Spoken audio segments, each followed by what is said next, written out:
বাংলাদেশের মেরে তুই এই লাহা দুই লাহা যাস একবার যেই ঘুইরা তাকাস লাগে ঝাকাস পদ্মা নদীর ইলিশ খাইয়া রূপখানা কি ঝকঝকে বানাস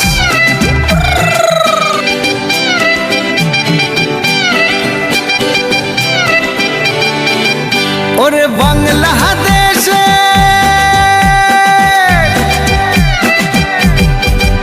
ওরে বাংলাদেশের মেরে তুই এই লাহা দুই লাহা যাস একবার যেই ঘুইরা তাকাস লাগে ঝাকাস পদ্মা নদীর ইলিশ খাইয়া রূপখানা কি ঝকঝকে বানাস